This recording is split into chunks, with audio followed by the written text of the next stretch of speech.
Hey, welcome back, everybody. It's episode 22. The Psalms are a beautiful thing. There's nothing else I could say about that. Well, of course, I wouldn't. Why do a video then, right? But when it comes to the Psalms from the Holy Bible, I think it's one of the most remarkable books of the Bible, and I'll tell you why. Because it's the most active one in our present day, whereas sometimes we can get lost in the story. And of course, a lot of every aspect of the Bible has personal applications to your daily life. But I guess maybe what I'm saying is when I need to separate sometimes from the realities of here. A great place for comfort, a great place for insight, a great place to feel hopeful is in the Psalms. They're very easy. I would suggest, from my own experience, of course, everybody has their own plan, but if you're feeling some of the stuff that we may call the blues, the heavier times, get into the habit of reading, starting with the Psalm number 20, and make your way through. See if you can make it to 30. Within there, you'll have Psalm 23, the Lord is my shepherd. And everything about those Psalms really brings out something in you that will feel more hopeful about the things to come, especially your present circumstances.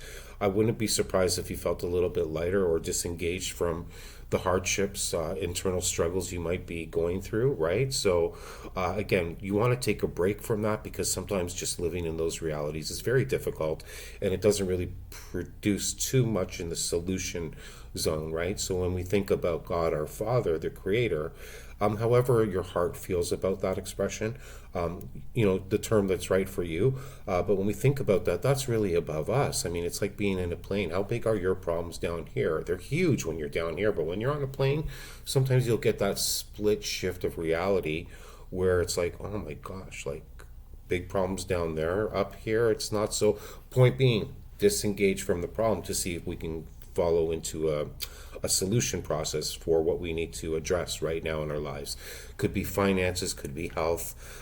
Some of those things are simple. When it comes to finance, sometimes it's really saving and investing, learning if you don't know enough about what to do with your income or whatever it is you're doing with the money you're making. If it's health, there's always so much good literature, but simple basic truths about what you can do right to be healthier. We do know that ultra processed foods has its joy points in terms of yummy, that's good, but too much of that can have its drawbacks.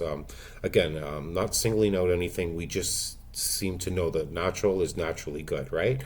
So going to the Psalms, thank you. That was a huge intro. Even I'm hearing that for myself, but I want to just go into Psalm 103.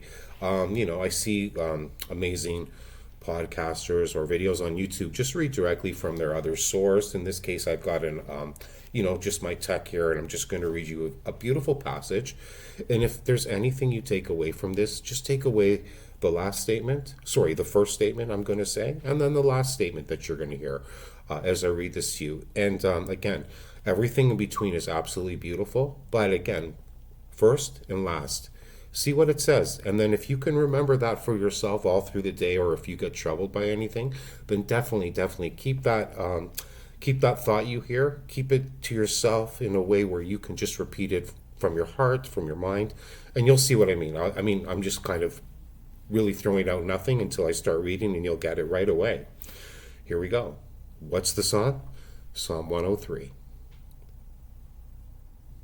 The captions here, I don't know what I'm going to do with them, but it begins with this bold, maybe subject to give us context. It may not be the psalm right from the start. I know. Why am I doing this? It's just because of from the actual source I'm reading. But let's just get into it. I'll do my best to avoid any sub chapters, things like that within the psalm. Psalm 103. If you're still here, thank you. A psalm of David. Bless the Lord, O my soul, and all that is within me. Bless his holy name. Bless the Lord, O my soul, and forget not all his benefits. Who forgives all your iniquities? Who heals all your diseases? Who redeems your life from destruction? Who crowns you with loving kindness and tender mercies? Who satisfies your mouth with good things, so that your youth is renewed like the eagles? The Lord executes righteousness and justice for all who are oppressed. He made known his ways to Moses. He acts to the children of Israel. The Lord is merciful and gracious, slow to anger, and abounding in mercy. He will not always strive with us, nor will he keep his anger forever. He has not dealt with us according to our sins, nor punished us according to our iniquities. For as the heavens are high above the earth, so great is his mercy towards those who fear him. As far as the east is from the west, so far has he removed our transgressions from us. As a father pities his children, so the Lord pities those who fear him. For he knows our frame, he remembers that we are dust. As for a man, his days are like grass.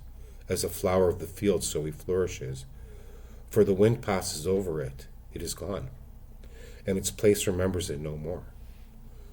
But the mercy of the Lord is from everlasting to everlasting, on those who fear him, and his righteousness to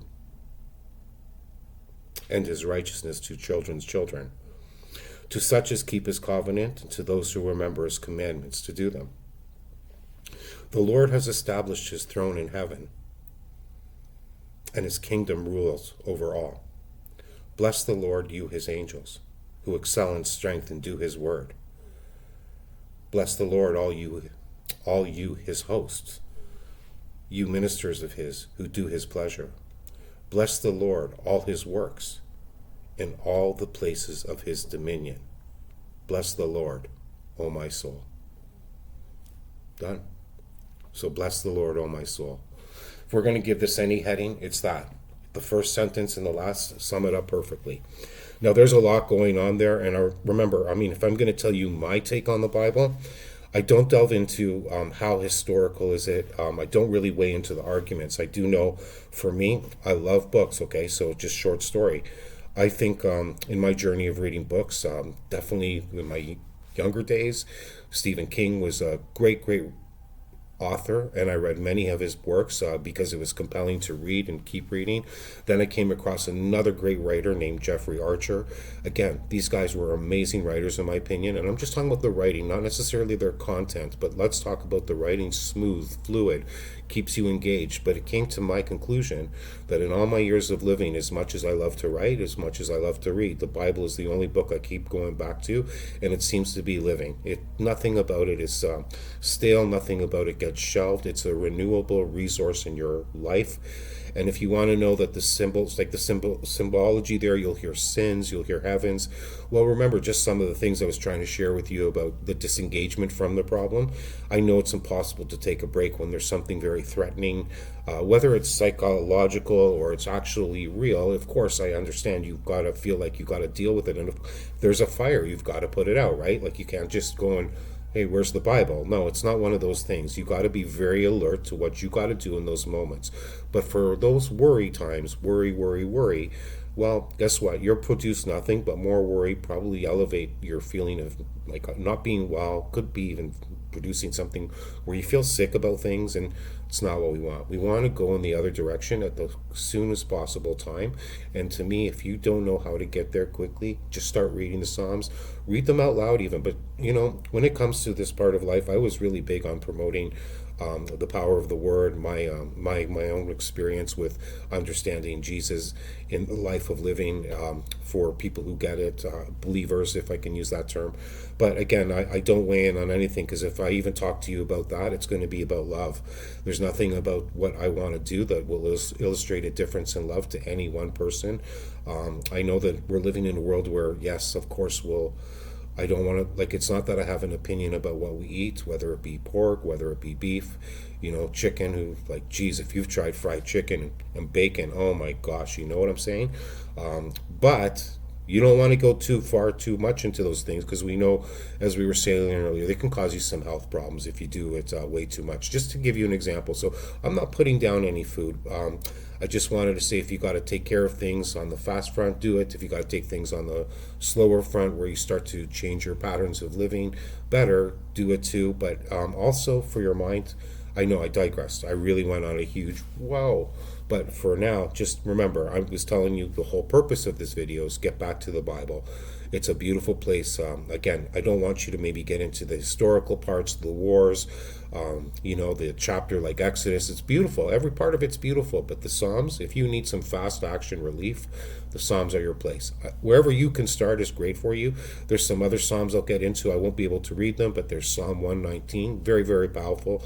I'm not sure you'll feel the same about any problem once you get to the end of that one. And I find it has a very protective energy over us. And I went a little bit more further than I wanted to on this video with time, but I'm still going to drop it for you all. I hope you're enjoying during the 20 episodes or Let's Talk episodes. I'm using graphics, and I hope you enjoy that too. So as always, I'm going to close off. You're going to see me do that moment thing where, what's going on over there? Well, that's just where the mouse is. I love you all. Great days to come. If you're here, thank you. See you again soon.